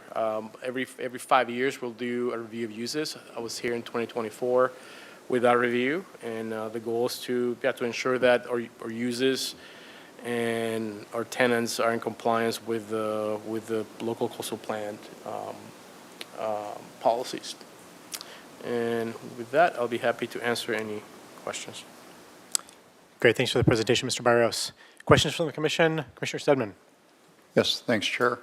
So that's a big load, right? 23% of the leases are coming up for renewal this season. Kind of extending some of Commissioner Cohen's inquiries this evening, is there a plan, like a short-term plan, if we maybe, leave the RFP process open, let's say for the Anchor Rose or any other space, to get pop-ups in there or food trucks, those sort of options? Do we have that contingency? Commissioner Stedman, yes, we have discussed that. We have not gone into detail to explore that option, but we have discussed it with the director. Depending on the response to these RFPs. I mean, if we don't get any proposals that satisfy the work group, staff, or council for the upstairs, for example, then we would try to look for options on how to do that. There's mechanics involved when we do that as well, insurance, type of use. It's a vacant space. But we're trying to keep the harbor active. I mean, as an example, this past weekend, Valentine's Day, we had, for the first time, a pop-up market in the grassy area across the Gracie restaurant with about 15 vendors, something that we're trying as a department, and it was very successful. We received a lot of good feedback from the harbor community, and we're looking at doing those sort of things within that space. Specific to the Anchor Rose, the downstairs where Dark Coffee is right now is very busy, and the space is limited. We have the museum, so we have to be cautious. We can activate areas, for example, in the upstairs if we find the right type of business and how to get people up there. That's one of the goals in trying to do something like this. Thanks. Commissioner Nelson. Back to you mentioned my interest in 93-127, the City Council resolution. One of the ongoing arguments I used to have with Brian Bossy when he was in your position was that the way I read 93-127 is it allowed you to continue with the existing tenant. It allowed you to accept or receive proposals from unsolicited proposals, and 3, an RFP. Brian's interpretation of that was if the tenant wants the lease, he gets the lease, and you never even get into a discussion or consideration of an RFP. Is that the way you see it, or is that the way we see it? I guess I'm curious, because if we wanted to, and I said, okay, and the 15 leases that we have, how many are coastal dependent? And most of those that I saw are coastal dependent, and that's great. But if I said, why don't we, bid out, why don't we do RFPs just to see what we would get on the 3 or 4 that aren't coastal dependent, our highest priority? Could you do that with 93-127 if they satisfy all the requirements? Or do you now interpret that resolution broader that you may decide how you wish to go? Unsolicited proposal, RFP, or the renewal? My view of this, it depends. It depends on the tenant. We have tenants that are long-standing in the harbor. They've been for decades, and they have done significant improvements to the building, and they run a successful business. So if I think this resolution allows that type of business to continue to thrive within the harbor, because if we message to them that when their lease is up in 5 years, then there's a likelihood that they may go to RFP.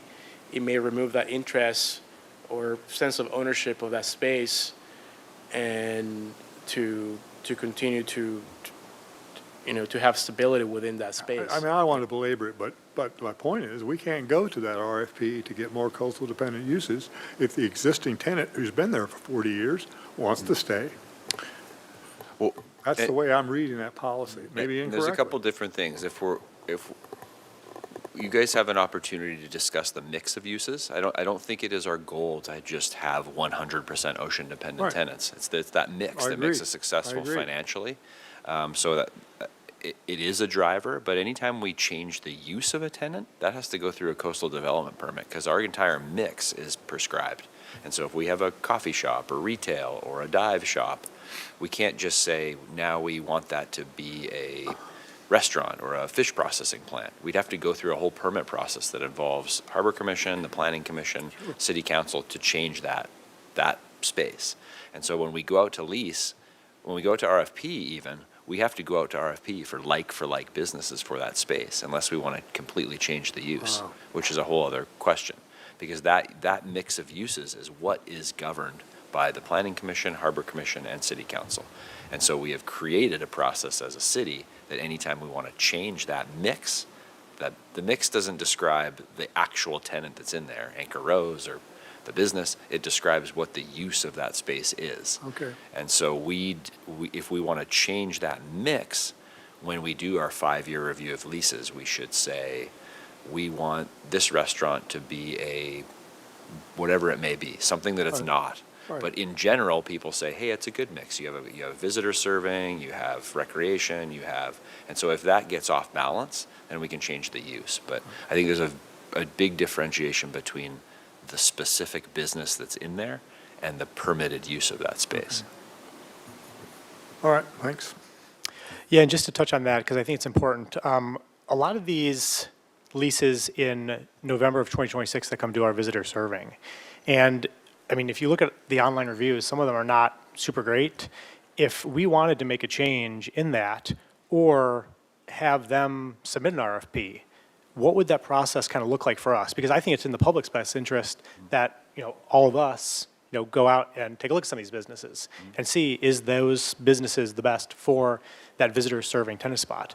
But just like if we did want to make kind of that change, we're aware of when they expire, but what would that process kind of look like for you guys and for us? No, that's a great question. So Caesar and myself at Harbor, we will present you with an opportunity when those leases are coming, just like we did today, saying, Harbor Commission, would you recommend that we continue negotiating with this lease? If the recommendation is no, we'll take that recommendation to council and say, hey, council, do you also agree that we should not continue conducting business with this current tenant?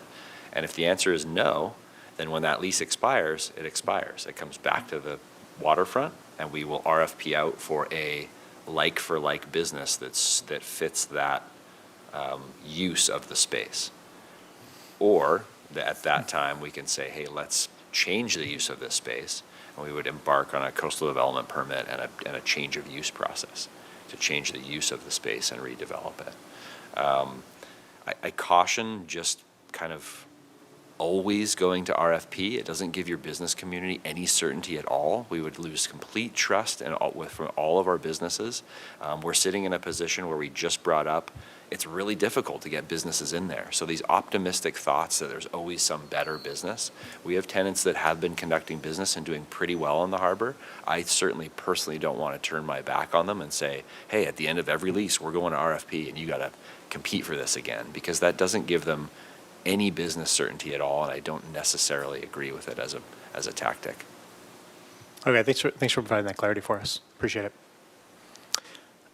Commissioner Cohen. Yeah, I just want to echo that and say that when you have businesses that have employees and they have space and the cost of moving is very expensive, I mean, we do want to support our local businesses. Yeah, thanks for pointing that out. But also, I wanted to go back to Mr. Payne's comments earlier tonight when he was talking about his lease renewal and office use. I just want to clarify, are the office-like use tenants, do they also, I know that for our restaurants and for those tenants that they are required to pay a percentage of their proceeds or retail and that type of thing. Is that the case with our office, or what tenants are exempt from that? I want to understand his concerns a little bit better. I think that it relates to this topic. Commissioner Cohen, it all depends on the type of business being operated from that office space. So, for example, we have an office space with a business running out of that office space, and they conduct business in the harbor, and they pay us percentage rent from that one office space that's zoned as an office. For Mr. Payne's space? Mr. Payne does not pay percentage rent for the office space. Okay. His comment today was regarding the downstairs store. So he's got his actual business. He's from customer-facing business that he sells products, radars. Oh, okay. So not for the space he's negotiating on, but for the store space. Correct. Ah, I see. Okay. I was getting confused. That makes a lot more sense. But to your point, we have office spaces, and I believe out of the 5 or 6 we have right now, only one of them pays percentage rent, except for one of the, brokers do as well. But for an actual office space, in this case will be Mr. Pizel.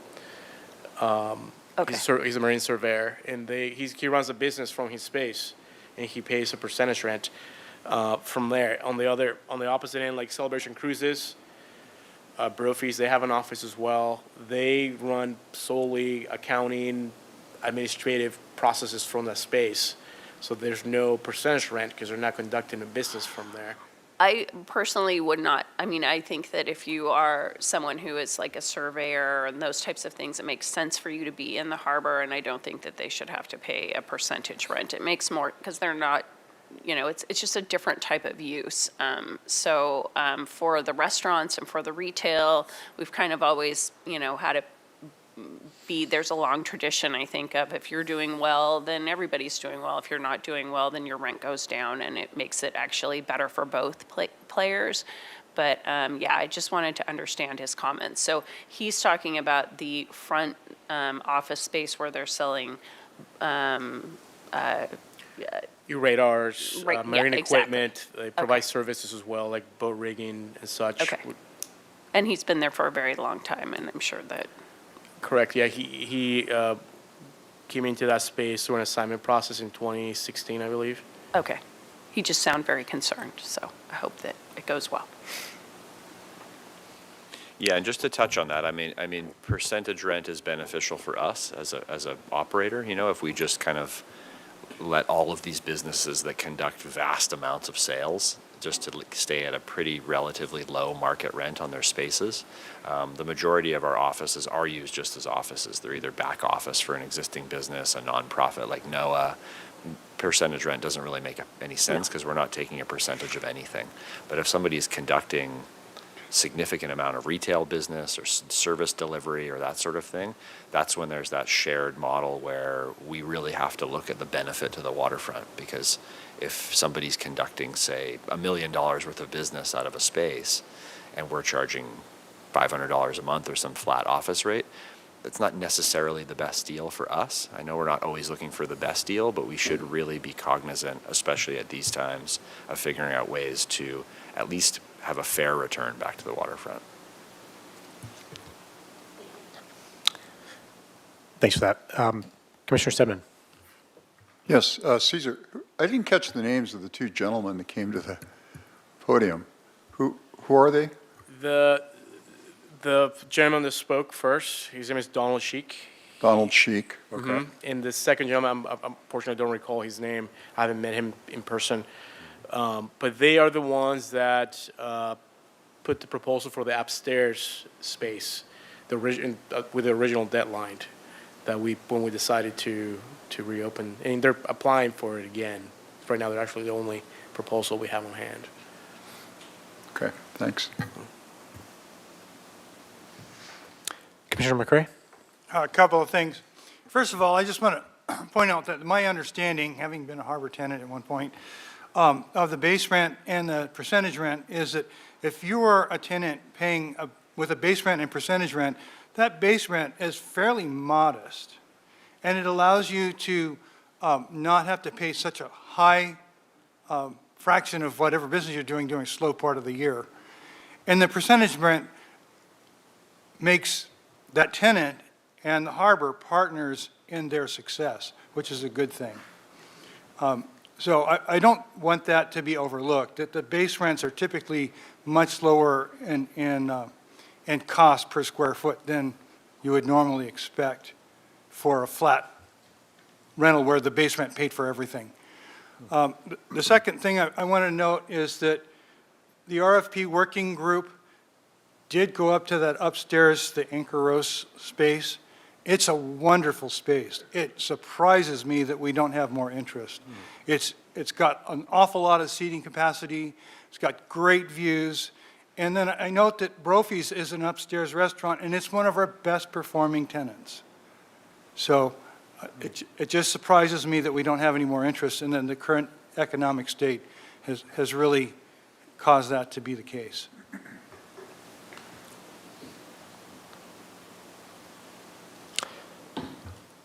Any other questions from the commission?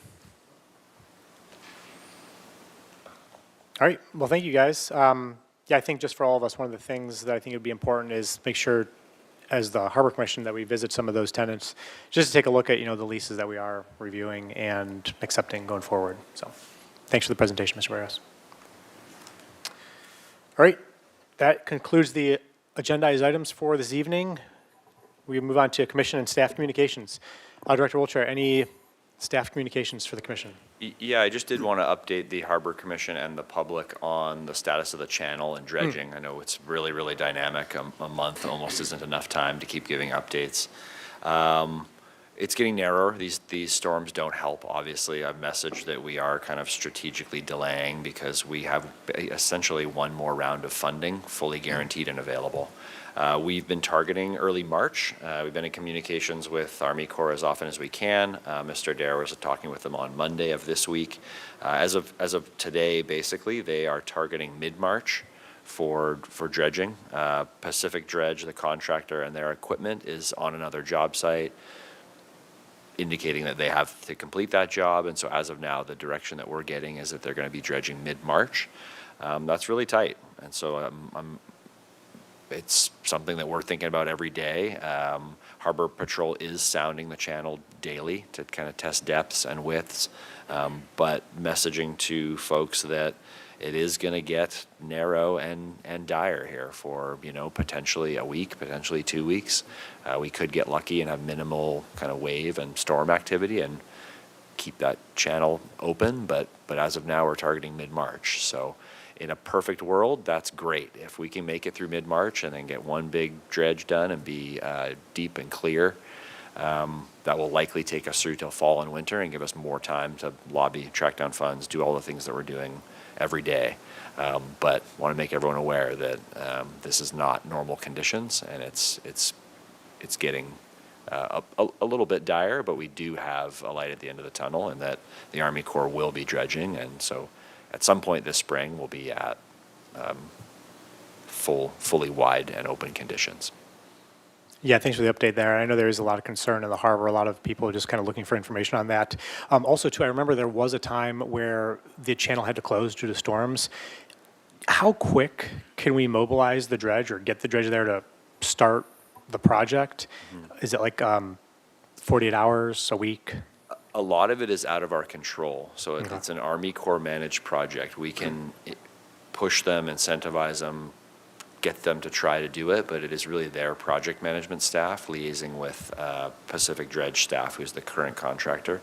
The one thing that's against us is our requirement for an all-electric dredge. So Pacific Dredge and the Sandpiper is really one of the only games in town. They're a company. They're off doing as much business as they can. They're not necessarily sitting around just waiting for Santa Barbara to ask them to come dredge the harbor. They're currently on a job, and so that's what's creating this delay. If we were to have an emergency, it would be us requesting that the Army Corps initiate an emergency dredge, them turning around and trying to identify that equipment for folks that aren't on a job or have equipment available to come and do that. So when it happened during the 2023 storms, I consider ourselves pretty lucky. It happened within 2 to 3 weeks, which was pretty short turnaround for them to mobilize dredge equipment. And so I think we're kind of within that window anyway. It's highly likely that they're just going to rely on their scheduled dredging, and they're kind of aiming for that mid-March, which is 3 or 4 weeks away now anyway. Okay, great, thanks. Also, I think we had a question on that, Commissioner. Yeah, I guess, what role or engagement does the Coast Guard have?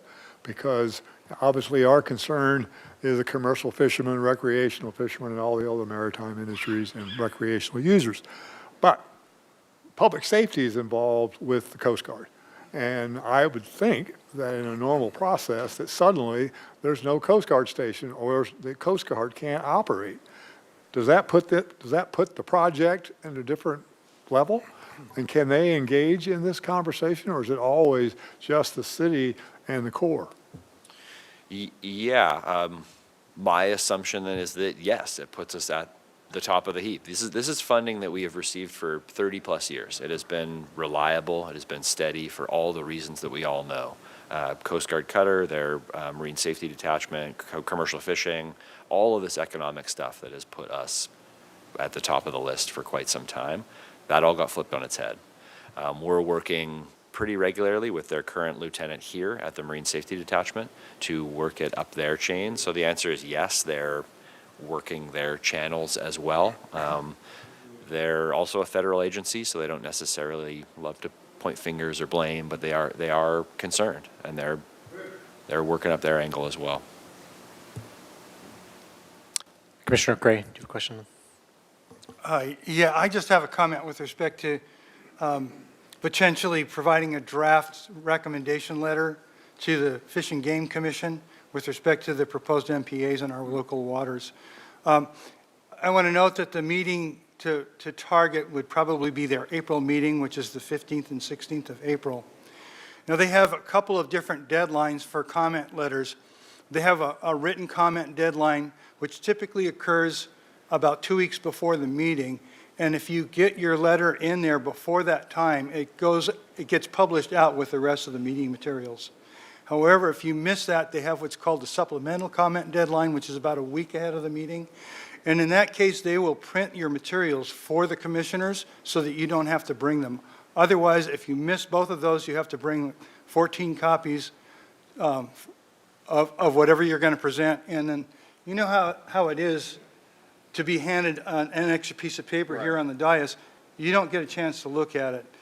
So basically, it's those two deadlines, the one 2 weeks ahead, which really serves you best, and the one week ahead, which gives their staff a chance to provide the copies and the information to the commission members in time for them to read it ahead of the meeting. So sometime in early April, we would want to have a letter ready to go, or before early April. I can do a little research behind the scenes on city council and then plan to bring that item back to Harbor Commission in our March meeting with a draft letter. I could draft that letter with Chair Stanwyck or the commercial fishing work group or. Yeah, I know that Kim was working on one, because I said we've got to get something, in front of the Harbor Commission as quickly as possible, but it's not agendized, so we're off for this month. So what I was suggesting is that, she let us take a look at it, the work group, and then we'd make a recommendation in March to move it forward. But I don't know, I really like your suggestion that you take it to the city council. The question is, by taking it to the city council, do we encounter a problem such as Merritt's talking about, with a supplemental or a same-day, conveyance of the letter? Yeah. So you got to decide which way you want to go. And Yeah, I know. My only concern was that I don't necessarily know our city council stance on MPAs. right, I don't think. And so I'm just curious if we have a board and commission that puts forth a recommendation or a stance that opposes city council's stance. So I think the Harbor Commission can rightfully put forth a position on it, but I'll just figure that out, and by March we'll have a way to get that moved forward. Okay. Either from the Harbor Commission, identified as the Harbor Commission, and Yeah, no, I think it's a good idea. I think it's a good idea to have the commercial fishing work group. That's collectively a larger group. And it's probably more versed on the knowledge of this issue. I think, in my opinion, I think it'd be great if you guys could meet with the Waterfront, draft a letter, bring it back to the full commission at the March meeting. Because I know there's a think. draft out there right now, and we could take a look at it real quick next week. And then get it back to you, Mike, to decide what you want to do with it, whether you want to take it to the council or whether you want to just put it on the agenda. yeah, I don't know if there'll be time Yeah. involving the Oh, council I know. process, how quickly these turn around, Yeah. and so, And to me, it's a chance, it's a risk worth taking by the Harbor Commission, because this is the backbone of the seafood industry. And what's happening is this constant encroachment. And it's not like the areas that aren't in an existing reserve are overfished. They're not. There are tight regulations on fishing everywhere in our waters, and they're just more extreme with the MPAs. And the MPAs were built with a long process-driven process that did not happen on this. You just had, NRDC and these organizations saying, oh, hey, how about this, how about that? So I really think it's important that the Harbor Commission take a position. All right, thanks for that. Yep. Any other, Commissioner Cohen? Just, I was going to say, if there is a letter that comes from the Harbor Commission, I really do feel like it should be, the chair should be involved in the draft of that. But unfortunately, Chair Stanwyck is not on the fishing committee, but I would say if there's a way to involve him without violating the Brown Act, I just feel like if there's ever any communication that goes out in the public, the chair has to be involved. I would agree with you, and be happy with whatever is submitted and we review, give it first to the chair. Yeah. Not a problem. Yeah, no, It's important that we do it. no, thanks. That's good feedback. Also, to remind me, how many members are on the commercial? Is it 2 or 3? It is 3. Okay. Okay, great. Okay, yeah, I'd be happy to take a look at it then after it's drafted, definitely. Okay. Any other commission communications for anybody? All right, great meeting tonight, everybody. We move on to the final piece of the agenda, adjournment. Do we have a motion to adjourn? We have a motion. We have a second to adjourn. Take a vote. All in favor? Aye. Any opposed? Any abstained? Great, meeting adjourned. Thank you all.